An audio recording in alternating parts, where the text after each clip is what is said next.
Hi there. Before we dive into today's episode, I want to ask you an important question. Are you wondering why your hard work isn't reflecting in your bank account? If so, I've got something that could change the game for you. With my Digital Product Accelerator one-on-one coaching program, I'm on a mission to help entrepreneurs like you bank consistent revenue without sacrificing your time or sanity. Imagine shifting from 90% client-facing work to enjoying consistent revenue from your digital products, all while reclaiming your time. You already know that you don't need another course, and a one-size-fits-all approach isn't going to cut it. What you need is a strategic, long-term plan tailored just for you. So if you're ready to build the profitable, freedom-giving business you've dreamed of, apply to work with me by going to destinycop.com/apply. I cannot wait to learn more about you and your business.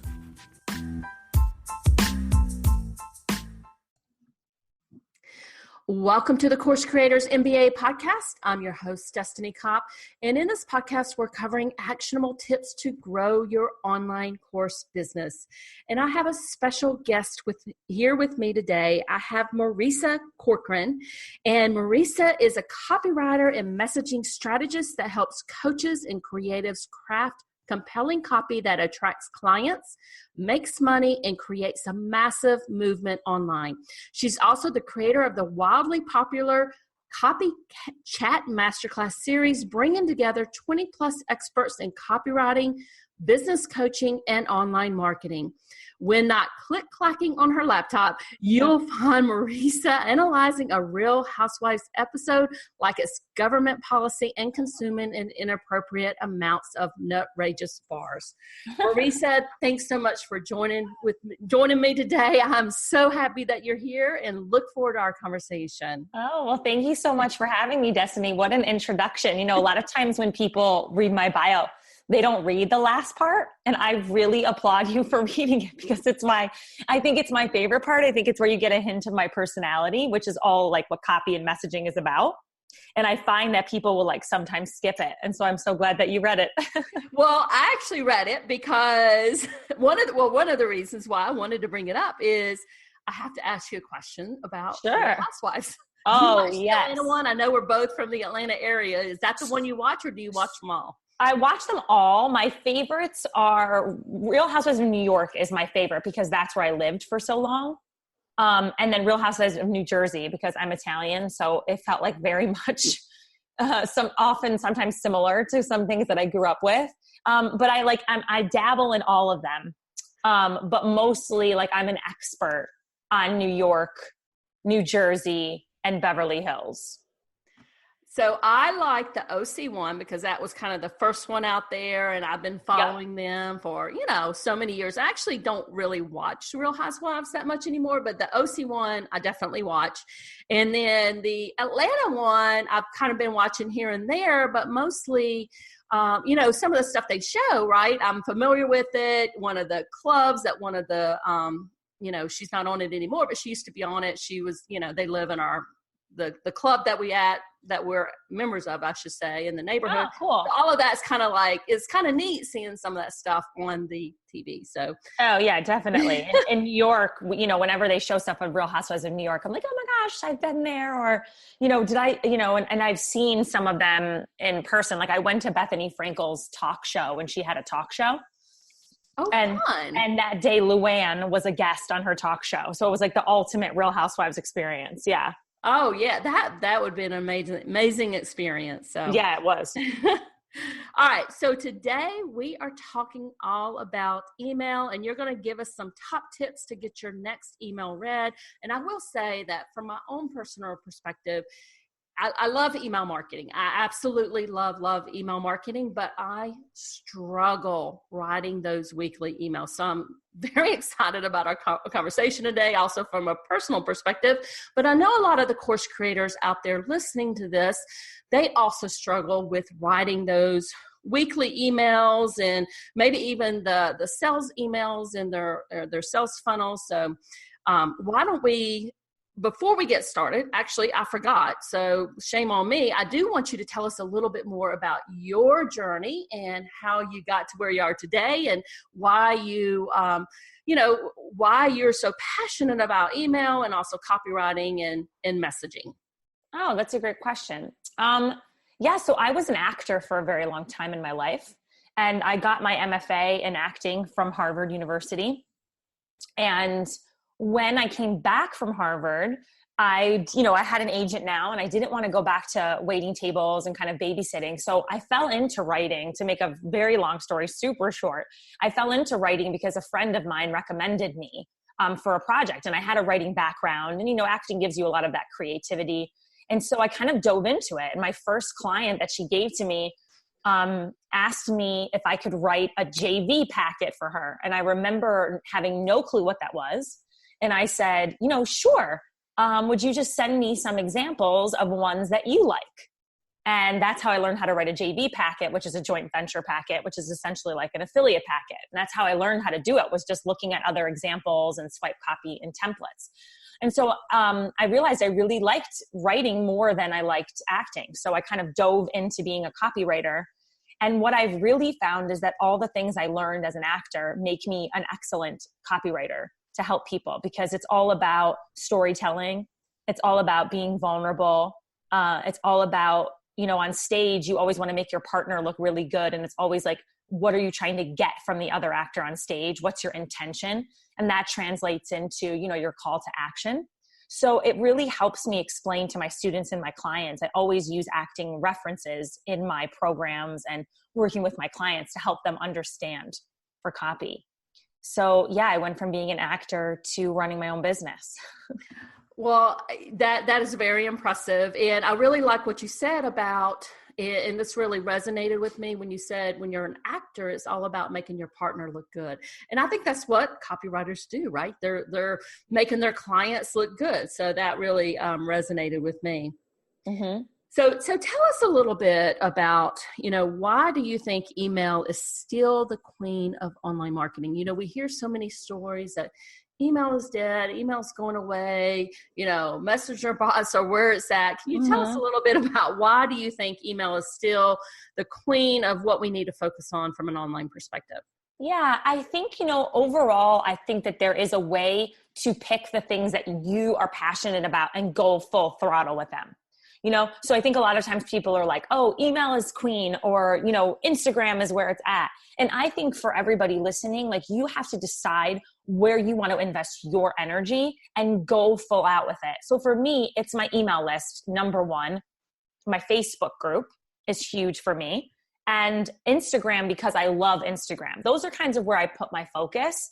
And like, if you went to my Facebook business page, you wouldn't see like that much there. It's just not where I'm focused. But if you're in my group, there's tons of stuff going on in the group. So I think it's important for people overall to realize that they have to go for what they feel passionate about. And here's why email should definitely be on that list, or you should consider it, because it's still the number one, as we kind of referenced, way to convert clients. So this is I don't know where this is from, but I was reading about this because I was teaching it in a class of mine in a report last year, that for every dollar you spend in email marketing, you get an ROI of $44. So that's like 4,400% return on investment. So you just can't beat what can happen when you send out an email. And in terms of like deliverability, more people are seeing your email. They're if you do it right, they're excited to see you in your inbox. And it's really where you can take people from reader to a client. And I always say, like, if all my stuff went away, if I had my email list, like, I would still be okay. Like, I could still come out of the rubble and figure it out. And I think where people go wrong is that they get overwhelmed by all the things that you have to do to write a good email. And so then they just don't, they're kind of wishy-washy, or they're being so general, and then they're not getting those responses. So they turn around and say, okay, well, email is dead, if that makes sense. Yeah. So definitely you can't beat that ROI. I mean, 4,400%. I mean, that's so great. No, you can't. Yeah, you can't beat it. And, for email, a lot of times, like, up until, I can't remember the exact number, but 2,000 subscribers or more, or something like that, on certain of the email things like ConvertKit, MailChimp, like, it's free to use those platforms. So you can't deny as opposed to what it would cost you to go do Facebook ads. So if you're using email correctly, it can really have, a return on investment. I just did an entire launch for my group program completely using my email and my Facebook group. And I had a $40,000 launch. Well, you're going to have to tell us about that. So I'm definitely not going to let you get away without commenting on that. So okay. You only used your email and your Facebook group. Swear to God, I didn't even do webinars or anything. I just did I did like what a webinar would be, but I did it inside my Facebook group. So I did a series of Facebook lives. Well, I'm always in my Facebook group every week doing lives Mondays and Wednesdays. So I'm always giving, coming from that place of generosity. So it's easy to kind of slip into that place of like, hey, I'm going to be talking about my whatever topic I'm talking about tonight. And I'm also going to mention a really cool opportunity. So I planned that out and started to do those Facebook lives for about 2 weeks or so that were devoted to the course. And then I sent out emails to accompany it. I did calls with people. So when you went to the sales page, it was to book a call with me. And that's how I did it. So how big is your Facebook group? So my Facebook group has just under 900 people. Okay, so it's relatively small for those type of returns. No, it's not that big. But what I'm doing that I think is important for people to hear is I'm showing up in that group. Like I'm really giving. And I think that's what happens when we spread ourselves so thin where we go, oh, we need to post on our Facebook. We need to post here. We need to post on Twitter. We need to post here. We need to do this. You're not able to like give of yourself. So for me, my energy, like I said, it goes into my email, it goes into my Facebook group and Instagram because I love doing it. Like I do my Instagram myself. I love doing it. But my Facebook group, like I'm giving my all in there. I'm in there Mondays and Wednesdays doing lives. I'm in there every day writing a post to get engagement. I do these things where I say, hey, ask me. I kind of learned this from a mentor and friend of mine named Sarah Dan, who would do this thing where she'd say in her Facebook group, ask me anything for 20 minutes or whatever. So I started doing my own little twist on it of like, pick my brain for 10 minutes. I acknowledge new members every week. I do a wins at the end of the week. I know people's names. I call them out on the lives. I speak to them. Like if you were on the live, I'd be like, hey, Destiny, how are you? So I'm really creating like, one of my people in the group described it as, like they feel like they're in my living room with me, which I think is really cool.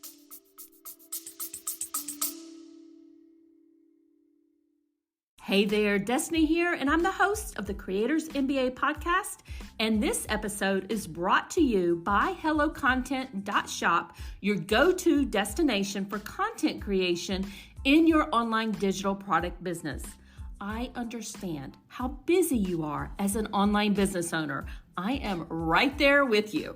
And that is why I have filled our Hello Content Shopify store with low-cost digital products that you can use as a lead magnet or part of your paid programs like your online courses or memberships. We also have marketing templates like email swipe files and social media templates designed to save you time and money. So whether you're looking to streamline your content strategy, enhance your digital products, or just save some precious time, I've got you covered, my friend. Now visit the HelloContent.shop today and take the first step towards effortless content creation. Well, thank you for sharing that. That wasn't necessarily something you came to talk to us about, but I know a lot of the course creators here, when they go out to do a launch, they think, oh, I got to do this big old launch. I got to do a webinar or a challenge or whatever. I got to spend all this Facebook ads, but you just did this launch. You made, I think you said $40,000 on it, and you just did it using your email list and your Facebook group. So thank you so much for sharing that with us. Yeah, you're welcome. So what are some of the mistakes that you see business owners making with their email? Oh, well, kind of goes back to what we were saying is that people are, so here's the number one thing I see is that a lot of business owners are very general in their email, very general. So they're sending out an email that isn't specific in terms of using story and being like really vulnerable with their list. Now, this doesn't mean that you need to, tell your, I always say like in the beginning of Elizabeth Gilbert's like Eat, Pray, Love, where she was like crying on the bathroom floor. Like it doesn't need to be that, but there's slices. As an actor, we used to talk about slices of life. Like in the scene, what slice of life were you seeing? You were seeing a scene open up and somebody was in their kitchen, like making dinner, or somebody was on a walk, or somebody was at work. So it's like, those are the stories that really resonate with people. So when you can open up an email and you see like a story from somebody, that's way more interesting than just starting off with like very general, where it can feel sometimes like almost preachy, or it can feel like, hey, got a question for you. You know, it can feel a little bit, it starts to feel salesy, even if you don't mean it that way. So that's the number one thing that I see a lot. And I think the way to change that is to dive into storytelling as much as you can, to use story to connect with your readers. So this is something that I would say that I struggle with. So I'm going to dig into this a little bit if you don't mind. Let's do it. Storytelling. And I get the concept, right? But I don't feel like anything in my life is very interesting. I feel it is, Destiny. It is. It is. It's the thing. Okay. So this is where, and I get this because people have made it feel like we have to have some sort of like, you know, rags to riches or whatever the crazy story is to be interesting. Not true. The things that people relate to the most are your everyday things. So for example, I sent out an email a few weeks ago. I wanted to start segmenting just parts of my list because I've had an influx of a lot of people, and I wanted to make sure that people were getting the right emails that really pertained to them. So to get people to kind of just click this button to segment themselves, instead of just saying, hey, I want you to segment yourself, I told this story. The email opens up about how every day I get email for this woman named Natalie Cruz, who used to live in my house before me. And how every day, even though we've told the postman she doesn't live here anymore, we get email from her. I mean, we get mail from her over and over again. I spend every Saturday morning separating Natalie Cruz's mail, and then if it's important, figuring out how to send it to her. My husband and I have been doing this for a year. And I said, like, you know, and now I switch it to the readers. I say, do you ever feel like this with your email box? You're constantly going through your inbox to figure out what's worth your time to read, or what's one big old pile of Natalie Cruz that you just need to like delete or save for later or something. And I said, you know, I don't ever want to be that in your email inbox. So all you have to do is click one of these boxes below and it'll put you into the correct, you know, segment. And then from that point on, you know, we just decluttered your email in one quick step, you know, because I don't want to be your next Natalie Cruz. So instead of just asking them to, you know, click on a box, I told a story that people could connect with. And I got tons of responses of people that were like, oh my gosh, the same thing happens to me. Or, you know, thank you for saying that. Or, you know, this was so easy for me to do. You made me laugh. And it creates connection as opposed to just saying, hey, I'm segmenting my list. Can you click one of these boxes? So I love that. And I guess the story that I have to go along with that is I'm getting mail from 4 different people who lived at 4 different times prior to moving into my house. So, and to even make matters worse, we get mail from people all over Alpharetta that have different, it has similar street names, I should say, to ours. So ours is Point at the end, and theirs is Oaks or Street or Circle or something. So I'm getting mail from everybody. So yeah. So there's something in there about like, you know, how, you know, it can feel like you're pulled in all these different directions. And is it your responsibility to like, you know, make sure these people get their, you know, get all their stuff. And then there is a connection there that you could make, you know, do you feel like you're always, you know, if you're running a course that you have to like, or the reason why you should run a course is because when you have individual clients, that's what you're doing all day. You're kind of like, you know, babysitting. And wouldn't it be great to not have to do that anymore? Like there's so many ways that you could connect these kinds of slices of life in your own life to the reader. I promise you. So I think I might have some stories there. So I got to go back to my very boring life and see if I can pull some of those out. Yes. Go. The more boring, the better, you know, like I mean, how interesting. I mean, it's Natalie Cruz. Like it's not that interesting of a story, but it goes. And I try to do that a lot. I've told stories about a big email that people loved. I told a story about my grandfather and I making milkshakes when I was a kid. We used to make these banana milkshakes when my grandmother would go away. And I talked about how it was my, you know, what's your banana milkshake business model? Because I talk about how the reason I started my business was to give me more freedom so that I could go home and be with my grandfather, who'll be 97 this year. So in the summer, I get to go home for 2 weeks and I work from home and I stay with him. So that's what the email was all about. Well, and that's a great message too about your grandfather. Yeah. So you have these same stories, I promise. I know. I got to really, I think all of us who are listening to this really got to go back and kind of analyze our life and figure out, you know, this would be interesting to somebody to hear this. Yes. So Go ahead. I'm sorry. I interrupted. Oh, no, you're okay. The only other thing I would say about that is for people to know is you make a list of it. You know, if you're on a walk or something, just take the notes in your phone and just create some story prompts for yourself. You know, just say like, that time I got someone else's mail. That time I waited a long time in the Starbucks line. Oh, that thing that happened at Target last week. So you can remind yourself, just start noting the story prompts. So do you recommend people do that right when it happens and say, oh, this might be something I could talk about? Yes, I do that a lot with my husband where I'll go, oh, I'm using this for an email. But like the Natalie Cruz thing, I didn't. I was just looking around the house. I was like, oh, I got to write this email about the segmentation. I got to get this done. And I literally looked over on our console, and you walk in the house and there was this pile of mail for Natalie Cruz. And I was like, ding, ding, that's the connection. So I think it's a mix of just making that list for yourself, like whenever it comes to you. So as soon as we get off the call here, I'm definitely going to start that on my phone. And I think this is a great tip. I'd never even thought about that before. Oh, great. I'm glad. So another question I have for you, and you know, even my inboxes, and quite frankly, I have a lot of different emails that I use for opt-ins and get on people's lists and people I want to follow and just learn more about. So it's getting pretty crowded, quite frankly. And I'm sure my emails, when they go out to folks, they're going out to very crowded inboxes. So can you tell us how we can make our email stand out? So when somebody gets our email, they're like, oh yes, that is something I want to open and read. Your subject line. Okay. Your subject line is number one. So like we can write a really great email, but if the subject line isn't compelling, then you know, it's kind of we've wasted our time. So here's what you can do with your subject lines. I would say my favorite tip about subject lines, or it's kind of twofold, is number one, always think about like the benefit to the person who's coming through your inbox. Like, what does your ideal reader want to know about? So for me, when I'm sitting down, I know people want to know about, you know, their copy.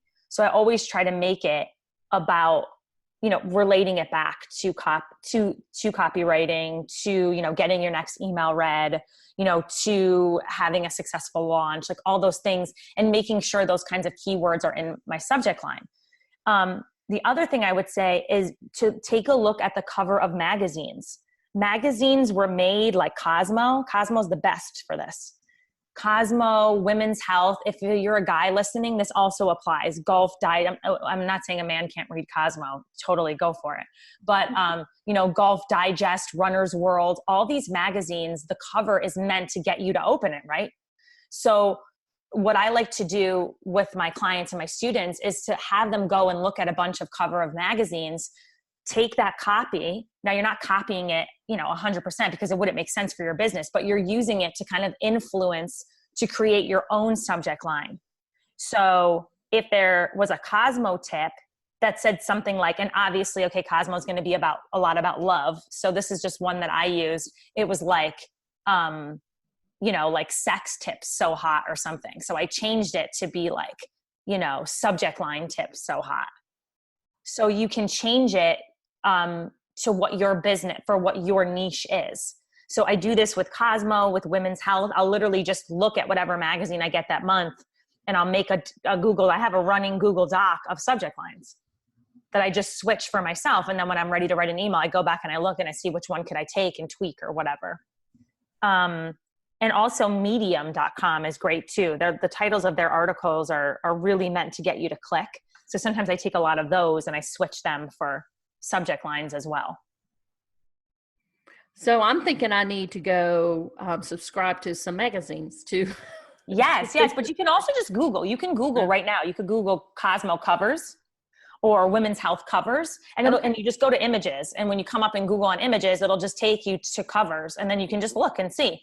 I do this a lot for clients. I'll say, you know, and looking at other, and then take note of the subject lines that you open and why do you open that email? And look at the subject line and say, what about this is the reason I opened this? And how could I swipe this and let this inspire me for my business?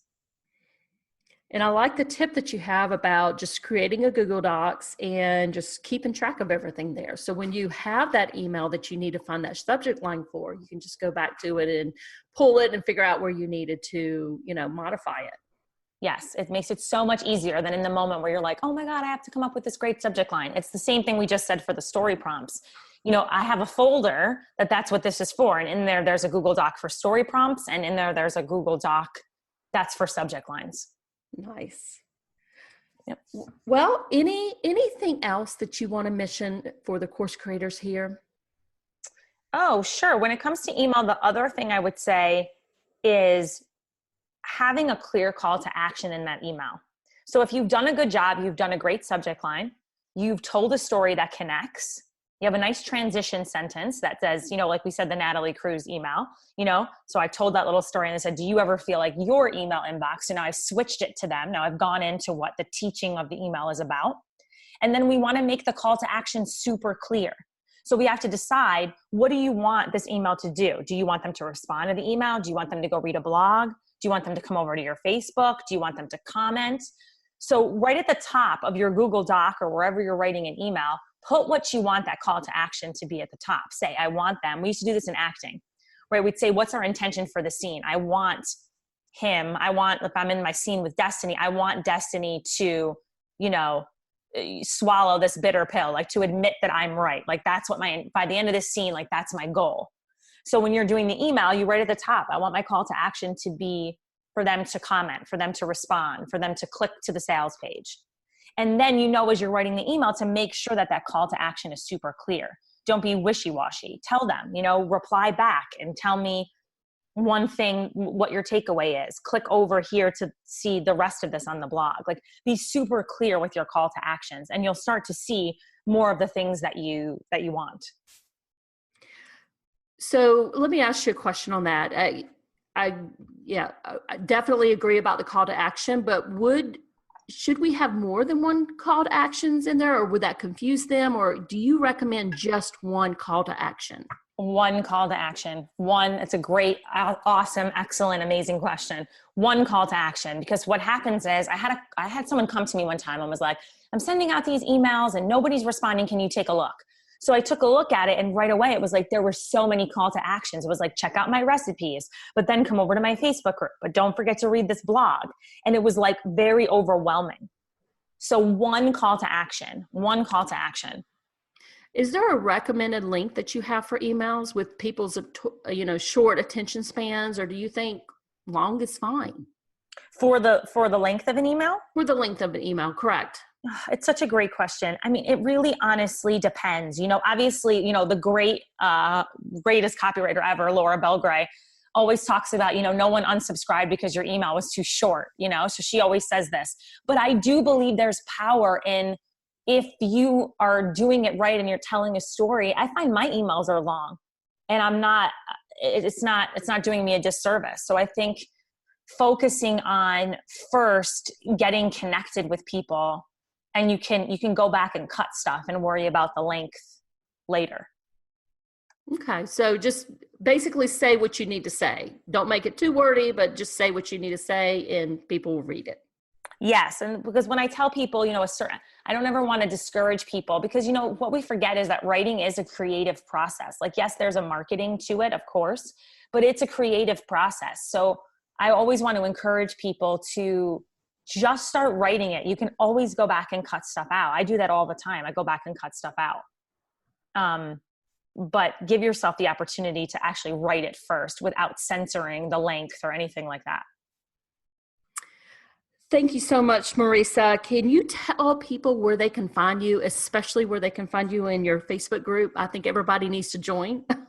Yeah, that's the best place to go. You can find out everything else from there. So it's called the Copy Chat Facebook group. So it's the Copy, COPY, Chat, CHAT, the Copy Chat Facebook group. So come on over there. And yeah, like I said, I do lives on Monday nights and Wednesday nights. We have, lots of constant communication in there, and me giving tips, and I do interviews with some of my great, friends and colleagues come in and do interviews and stuff. So it's a really great space to be part of. Well, thanks so much for joining us. Course creators, I hope you enjoyed this episode today. Would love it if you could rate and review on iTunes or your favorite podcast platform. I hope you have a great rest of your day. Bye for now.